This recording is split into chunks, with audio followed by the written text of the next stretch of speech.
So this is Acts chapter 9, the scripture for May 28th. And this is the second of 3 straight chapters in which the gospel comes to people that it shouldn't. First, we have the Samaritans and the Ethiopian eunuch in Acts chapter 8. And now in this chapter, we have Saul, who opens this chapter breathing threats against the followers of the way, which was a term at that point for the early church. He was one of the most passionate persecutors of the early church.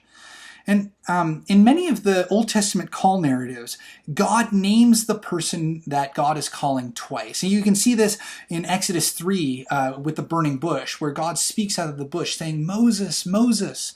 Or in 1 Samuel 3, where God calls out, "Samuel, Samuel," before Samuel thinks that it's Eli and goes and speaks with him.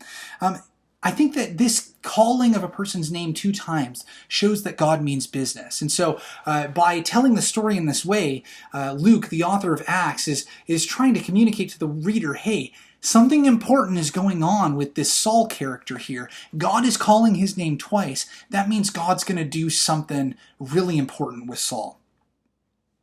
Now, I think that Saul's story, although not common, like we don't all have a Damascus Road experience, in other words. We don't have a bright light and a loud voice knock us on the ground before we get converted.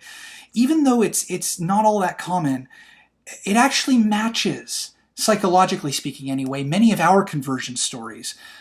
With the light of Christ, once that is displayed in our lives, we realize our blindness. And we have to ask God to work the scales off of our eyes so we can see clearly, perhaps for the first time.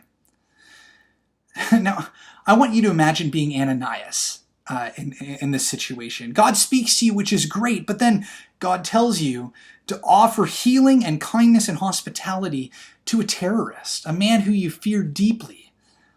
This must have taken extreme courage and faith for Ananias to be able to obey God's call here.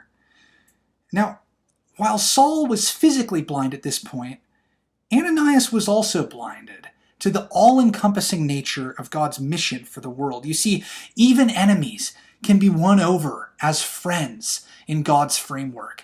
And it's not just the Jews who God is focused on. Instead, Saul will bring the gospel even to the Gentiles. So armed with new vision, after being visited by Ananias, Saul becomes an ardent defender of Jesus' work.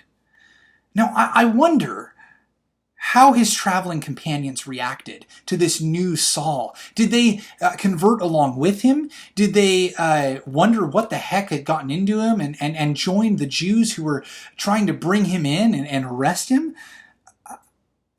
Saul must have thirsted for true companionship here, because I imagine not many people went along with him to join the church from this group that was going to persecute Christians. And Saul found this true companionship in the man of Barnabas. Remember Barnabas, so called because he was the son of encouragement. And Barnabas vouches for him here, even when the church leaders shy away from him.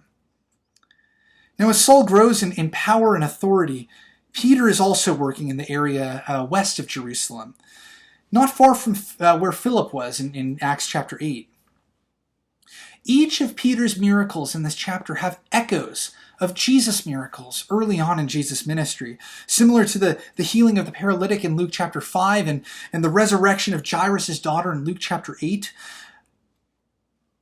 But these that Peter does are signs of encouragement, offered as balm to the early church in a time of great persecution, whereas many of the earlier miracles in the life of the church were done in order to demonstrate the power and authority with which the early church spoke. Now, I don't want you to miss the implications of this final verse of this chapter.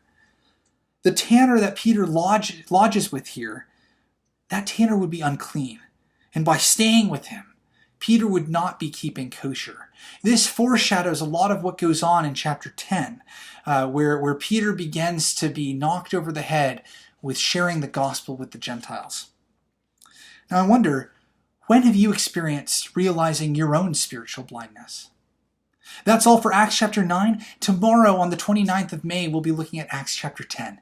May God bless you in your reading of Scripture.